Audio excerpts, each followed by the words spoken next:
திட்டமிட்டு விடுதலை சிறுத்தைகளை குறிவைத்து ஆதாரமில்லாத அவதூறுகளை அள்ளி இறைத்தனர். அரசியல் களத்தில் திருமாவளவன் தலைமைத்துவத்தை நீர்த்து போகச் செய்ய வேண்டும் என்கிற உள்நோக்கத்தோடும் ஆதாரமில்லாத அவதூறுகளை தொடர்ந்து அள்ளி இறைத்து வந்தனர். சிறிய வன்முறை கூட நிகழவில்லை. அந்த அளவுக்கு கட்டுப்பாடு காத்திருக்கிற இயக்கம்தான் விடுதலை சிறுத்தைகள் கட்சி. மேடையில் என்னை பார்க்க வேண்டும் என்கிற ஆர்வத்தோடு முண்டியடித்துக் கொண்டு நடைமேடை வழியாக நுழைந்தார்கள் என்பதை தவிர அத்தனை லட்சம் பேர் திரண்டிருந்த இடத்தில் எந்தவிதமான பதற்றத்திற்கும் இடம் தராமல், சட்டம் ஒழுங்கை சீர்குலைக்காமல், கட்டுப்பாடு காத்து தமிழக அரசியல் களத்திலேயே மிகச்சிறந்த ஒழுக்கம் நிறைந்த இளைஞர்களை கொண்ட இயக்கம் விடுதலை சிறுத்தைகள் கட்சி என்பதை இந்த மாநாட்டின் மூலம் நமது தோழர்கள் நிறுவிக் காட்டுகின்றனர்.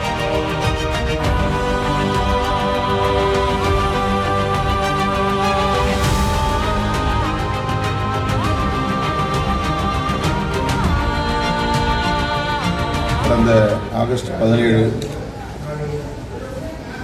உளுந்தூர்பேட்டையில் விடுதலை சிறுத்தைகள் கட்சியின் சார்பில் நடைபெற்ற தமிழ் தேசிய எழுச்சி மாநாடு தமிழக அரசியல் களத்தில் பெரும் தாக்கத்தை ஏற்படுத்தியிருக்கிறது.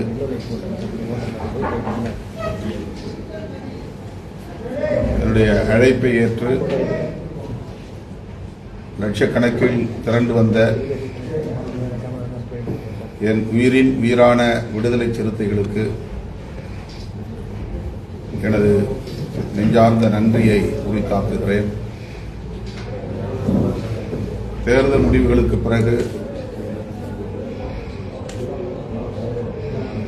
சில சக்திகள் திட்டமிட்டு விடுதலை சிறுத்தைகளை குறிவைத்து ஆதாரமில்லாத அவதூறுகளை அள்ளி இறைத்தனர். விடுதலை சிறுத்தைகள் கட்சி தேர்தலில் கரைந்து போனது என்றெல்லாம் வாய்க்கு வந்தபடி வதந்திகளை பரப்பினர். அவர்களின் நோக்கம் விடுதலை சிறுத்தைகள் என்கிற இந்த இயக்கம் ஒரு மாபெரும் அரசியல் சக்தியாக உருவெடுத்து விட்டது. மேலும் அது வலிமை பெற வாய்ப்புள்ளது. எனவே அதை முறியடித்தாக வேண்டும் என்கிற அடிப்படையிலும்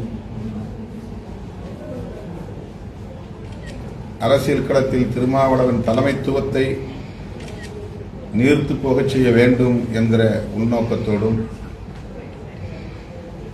ஆதாரமில்லாத அவதூறுகளை தொடர்ந்து அள்ளி இறைத்து வந்தனர். அத்தகைய அவதூறுகளை பொய்ப்பிக்கும் வகையில் இளம் தலைமுறையினர், குறிப்பாக ஜென்சி தலைமுறையினர் லட்சக்கணக்கிலே இந்த மாநாட்டில் பங்கேற்று மாநாட்டை வெற்றி பெற செய்திருக்கிறார்கள்.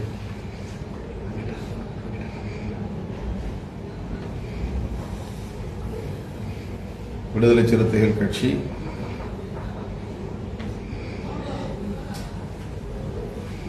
கட்டுப்பாடற்று இயங்குகிறது என்ற அவதூறுகளை இப்போது தொடங்கியிருக்கிறார்கள். அந்த மாநாட்டில் நிறைவேற்றப்பட்ட தீர்மானங்களை பற்றி பேசுவதற்கோ, அந்த மாநாட்டில் நிறுவப்பட்டிருந்த தத்துவ பேராளுமைகள் குறித்து உரையாடல் நிகழ்த்துவதற்கோ யாரும் முன்வரவில்லை. மாறாக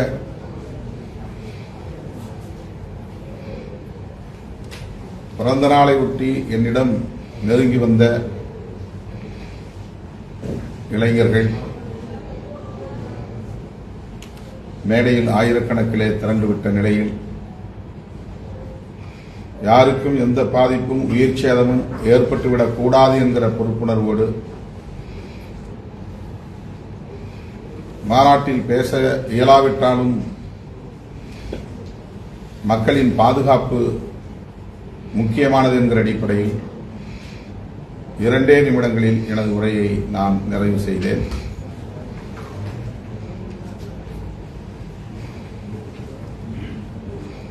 ஆளுங்கட்சிகளோடு பயணித்தோம், இனி ஆளும் கட்சியாக பரிணமிப்போம் என்கிற ஒரு அரசியலையும் அந்த 2 நிமிட உரையில் பதிவு செய்தேன். அது குறித்தும் சமூக ஊடகத்தலங்களில் விவாதிக்க முன்வராமல் எமது இயக்கத் தோழர்கள் ஒழுங்கீனமானவர்கள் என்று சித்தரிக்க தொடங்கியிருக்கிறார்கள். பல லட்சக்கணக்கான சிறுத்தைகள் மிகுந்த அமைதியோடு அந்த அரங்கில் அமர்ந்திருந்தார்கள். பல லட்சக்கணக்கான சிறுத்தைகள் தேசிய நெடுஞ்சாலைகளில் குவிந்திருந்தார்கள். பொதுமக்களுக்கோ பொது சொத்துக்களுக்கோ சிறு பாதிப்பு கூட சிறுத்தைகளால் ஏற்படவில்லை. சட்டம் ஒழுங்கு பாதிக்கப்படவில்லை.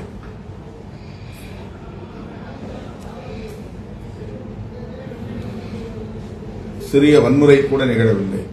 அந்த அளவுக்கு கட்டுப்பாடு காத்திருக்கிற இயக்கம்தான் விடுதலை சிறுத்தைகள் கட்சி. மேடையில் என்னை பார்க்க வேண்டும் என்கிற ஆர்வத்தோடு முண்டியடித்துக் கொண்டு நடைமேடை வழியாக நுழைந்தார்கள் என்பதை தவிர அத்தனை லட்சம் பேர் திரண்டிருந்த இடத்தில் எந்தவிதமான பதற்றத்திற்கும் இடம் தராமல், சட்டம் ஒழுங்கை சீர்குலைக்காமல், கட்டுப்பாடு காத்து தமிழக அரசியல் களத்திலேயே மிகச்சிறந்த ஒழுக்கம் நிறைந்த இளைஞர்களை கொண்ட இயக்கம் விடுதலை சிறுத்தைகள் கட்சி என்பதை இந்த மாநாட்டின் மூலம் எனது தோழர்கள் நிறுவி காட்டுகின்றனர். அத்தகைய கட்டுப்பாடு பல லட்சக்கணக்கானவர்கள் திரண்ட நிலையிலும் கூட கடைபிடிக்கப்பட்டது என்பதுதான் குறிப்பிடத்தகுந்தது. பல 10 கிலோமீட்டர் தொலைவுக்கு ஆயிரக்கணக்கான வண்டிகள் தேசிய நெடுஞ்சாலைகளில் அணிவகுத்து நின்ற காட்சிகளை பார்த்த பிறகு அந்த வாகனங்களில் இருந்தவர்கள் ஒருவர் கூட பொதுமக்களுக்கு எந்த இடையூறையும் இழைக்கவில்லை என்பதை அறிந்த பிறகும் இந்த வலிமையை பொறுத்துக் கொள்ள முடியாத, சகித்துக் கொள்ள முடியாத சிலர் வழக்கம் போல எமது இயக்கத்திற்கு எதிரான நன்மதிப்புக்கு எதிராக அவதூறுகளை பரப்பி வருகிறார்கள். அவற்றையெல்லாம் கடந்து இந்த இயக்கம் மேலும் வலிமை பெறும் என்பதை தெரிவித்துக் கொள்கிறேன். அந்த மாநாடு வெற்றி பெறுவதற்கு பாடாற்றிய இயக்கத்தின் முன்னோடிகள், முன்னணி பொறுப்பாளர்கள், பங்கேற்ற தோழர்கள் அத்தனை பேருக்கும் மீண்டும் ஒரு முறை என்னுடைய நன்றியை தெரிவித்துக் கொள்கிறேன்.